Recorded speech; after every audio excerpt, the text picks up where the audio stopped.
دنیا میرے آگے میں ایک مرتبہ پھر آپ کا خیر مقدم. جی ڈاکٹر سلمان شاہ صاحب، آپ ہمارے ساتھ ہیں اور آپ فرما رہے تھے کہ یہ زیادہ بہتر ہوتا کیونکہ بہرحال اب صوبوں کو اپنے وسائل خود جنریٹ کرنے ہیں تو لوگوں کو شاید زیادہ سروسز جو ہیں پرووائڈ کی جا سکتی تھیں سڑکوں کی صورت میں، ہیلتھ کی صورت میں، تعلیم کی صورت میں، اگر زراعت پر بھی کسی نہ کسی طرح کا کوئی ٹیکس زرعی آمدنی پر بھی لگتا. پھر بھی اندازہ ہے آپ کو کہ ہم کتنے پیسے آسانی سے فرض کریں حکومت پنجاب کلیکٹ کر سکتی تھی؟ دیکھیں نوسر صاحب، میرے خیال میں کیونکہ ہماری جو رورل ایریاز ہیں یہاں پہ بہت ہمیں ڈیولپمنٹ کی ضرورت ہے، تو میرے خیال میں کہ یہ ٹیکس جو ہے یہ ہمیں لوکل گورنمنٹ کو دے دینا چاہیے تاکہ لوکل لیول پہ ہی یہ کلیکٹ ہو اور لوکل لیول پہ ہی یہ خرچ ہو، اور جو بھی ہر ڈسٹرکٹ کی جو ڈیولپمنٹ ہے اس میں اس کا بھی حصہ ہونا چاہیے. میرے خیال میں اگر ہم جو بھی آؤٹ پٹ ہے ایگریکلچر سیکٹر کی پنجاب میں اس کے اوپر اگر ہم 3% بھی پروکیورمنٹ کے وقت اگر یہ ٹیکس کلیکٹ کریں ہر ڈسٹرکٹ میں تو تقریباً 100 ارب کے قریب ہم کلیکٹ کر سکتے ہیں جو 100 ارب کے کر سکتے ہیں. اور آپ کا یہ بڑا اچھا آئیڈیا ہے کہ لوکلی کلیکٹڈ ٹیکس لوکلی لگے تاکہ پہاڑی کا جو ہے کاشتکار یہ نہ سمجھے کہ میری کپاس پہ لگا ہوا ٹیکس اور بن رہے ہیں لاہور کی سڑکیں. لاہور کا پنجاب کا کیپٹل ہے لاہور، لاہور کا کیپٹل ہے. حامد صاحب بھی ہمارے ساتھ ہیں. کاشتکاروں کے نمائندے ان سے پوچھیں گے کہ کیا کاشتکاروں پہ یا زراعت کے اوپر اس کی انکم کے اوپر ٹیکس لگنا چاہیے. السلام علیکم ملی صاحب. جی وعلیکم السلام. بہت شکریہ ہمیں جوائن کرنے کا. میں صرف آپ سے ایک بات کہ پاکستان کی زراعت اس ملک کو کیا دیا اور جواب میں پاکستان کی زراعت نے کیا پاکستان کو دیا، ذرا ہم نے کیا انپٹ دیا اور زراعت پاکستان کو انکم ٹیکس کی یا باقی معاملے میں کیا دے رہی ہے. دیکھیں جی، آپ نے بات کی ہے کہ کتنا ریسورس ہم لے سکتے ہیں اس شعبے سے. اگر تو ہم نے فیصلہ کرنا ہے تو وہ اور بات ہے، لیکن میرا خیال جو پچھلے کمیشنز ٹیکس کمیشن اور نیشنل کمیشن آن ایگریکلچر بنائے انہوں نے تو فائنڈ آؤٹ یہی کیا کافی تگ و دو اور کافی محنت کے بعد کہ ایگریکلچر کو ٹیکس نہیں ہونا چاہیے. جو موجودہ سلسلہ چل نکلا ہے ہر کوئی میری بات سن لیں ایکسکیوز می، آپ صرف یہ بتا دیجئے کہ ایسی ایکسرسائز آخری مرتبہ کب ہوئی تھی؟ میں صرف یہ گائیڈ کر دیجئے. 96 میں غالباً سرتاج عزیز صاحب کا یہاں 88 میں کمیشن بنا تھا تب ہوئی تھی، اور پھر 92 میں ورلڈ بینک نے ایک سٹڈی کروائی تھی اور اس میں جو لکھنے والے تھے انہوں نے کہا تھا جو ڈارلنگ آف ڈیولپمنٹ ہے یعنی جو ترقی کی محبوبہ ہے وہ صنعت ہے، اور اس نے بیڑا غرق کیا تمام ڈیولپنگ کنٹریز کا اور انڈر ڈیولپ کنٹریز کا. یہ پاکستان کی سٹڈی نہیں ہے، یہ ورلڈ بینک کی سٹڈی میں کہہ رہا ہوں. اب جو اس وقت ایک پھر 96 میں ٹیکس لگا ہوا ہے. ایک میں بات اور کلیئر کر دوں، 1996 سے پہلے پنجاب میں گورنر صاحب نے آرڈیننس نافذ کیا، اس کے بعد اسمبلی نے ٹیکس ایکٹ پاس کیا، اور تب سے جو بھی ٹیکسیبل ہے 12.5 ایکڑ سے اوپر اس پر ٹیکس لگا ہوا ہے. جو باغات ہیں ان پر بھی ٹیکس لگا ہوا ہے اور وہ کلیکٹ ہوتا ہے. ایسا نہیں ہے کہ جی صرف برائے نام لگا ہوتا ہے وہ. اچھا ملی صاحب یہ فرمائیے گا یہ کتنا ٹیکس ہوتا ہے جو آپ کہہ رہے ہیں کہ ہے جی 12.5 ایکڑ سے اوپر فرض کریں میری زمین ہو تو کتنا ٹیکس میں دوں گا؟ جی 250 روپیہ ایکڑ ہے. اگر آپ کی 50 ایکڑ تک شروع سے 50 اس سے اوپر شاید 300 ہے تو پر ایک. اور اس میں ایگزیمپشن کوئی نہیں ہے. میں آپ کو 2-3 باتیں اور بتا دوں.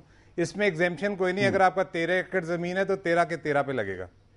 اگر آپ خاتون چاہے بنجر ہو جی کچھ بھی ہو اس میں بے شک 2 ایکڑ بنجر بھی ہو، اس میں چاہے قبرستان ہو، اس میں چاہے تھوروفیئرز ہوں، اس میں چاہے واٹر کنال چلتی ہو، آپ کے نام کی زمین، اس میں چاہے آپ کے رہائشی مکانات ہوں، حویلی ہو، خالی جگہ گاؤں کی پڑی ہو، کیونکہ وہ آپ کے حصے کے نام آگے آ جاتا ہے. جی آپ کے نام 12.5 ایکڑ زمین بنتی ہے 13 ایکڑ تو آپ چاہے قبرستان میں اس کا 10 مرلے ہو، 10 مرلے اس کا راستے میں حصہ ہو، چاہے 10 مرلے اس کا کھال میں حصہ ہو، اس پر بھی وہ ٹیکس دے رہا ہے.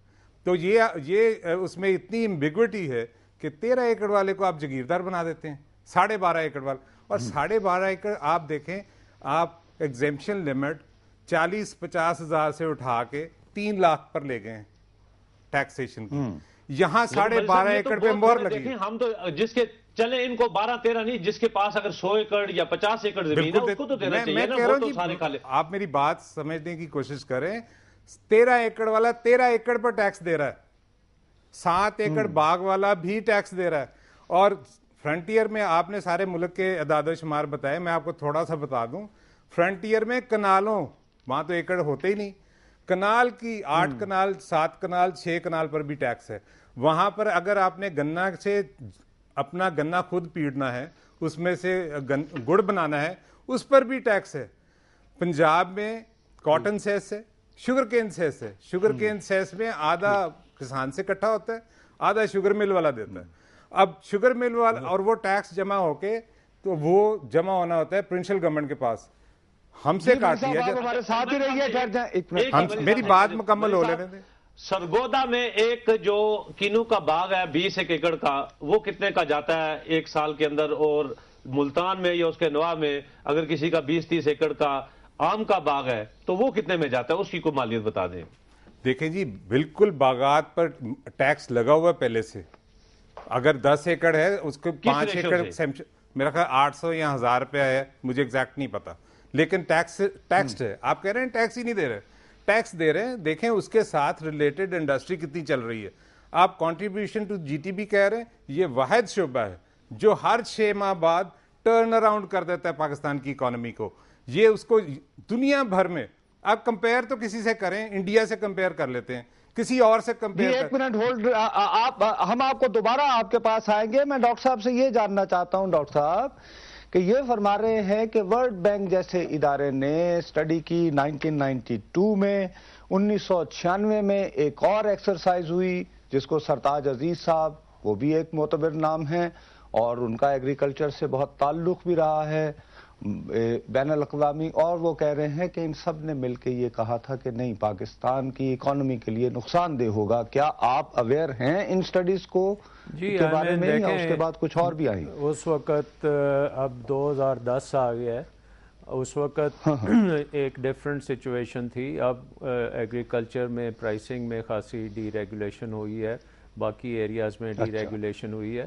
میں آپ کو ذرا ایک تھوڑا سا ایسٹیمیٹ بتاتا ہوں کہ اس کو مطلب یہ ہمارے ملک کی خاطر یا ہمارے صوبے کی خاطر, کیونکہ یہ صوبے کا ٹیکس ہے, ہمیں یہ کچھ چیزیں سوچنی چاہیے. نمبر 1 کہ اگر ایگریکلچر جو ہے اس میں پنجاب جو پیدا کرتا ہے وہ تقریباً 27-28 ارب ڈالر کی پیداوار ہوتی ہے ایگریکلچر میں, اور وہ اگر 27 سے 28 ارب ڈالر کی پیداوار پہ اگر آپ 3% بھی یا 4% لے لیں تو وہ تقریباً 1 ارب ڈالر سے زیادہ کا ٹیکس بن جاتا ہے. سو یہ تو میں کبھی سجیسٹ یہ نہیں کروں گا کہ آپ فارمرز کے اوپر کوئی اس طرح کا نظام لگائیں جس میں ان کو ڈاکیومنٹیشن کرنی پڑے یا کچھ اس طرح کا کام کرنا پڑے, کیونکہ وہ بہت مشکل کام ہے. لیکن اگر آپ پروکیورمنٹ کے وقت جو بھی آپ پروکیور کرتے ہیں اس میں سے 3% کاٹ کے حکومت اس ایریا کی لوکل گورنمنٹ, میں نے یہ بھی بہت بڑا اس کے اوپر یہ آپ لوکل پہ آپ اصرار کر رہے ہیں, میں بالکل اصرار کر رہا ہوں کہ لوکل گورنمنٹ صرف اسے کلیکٹ کرے تاکہ وہاں کے لوگوں کو پتہ لگے کہ ان کے لیے اس ٹیکس میں سے کیا بن رہا ہے.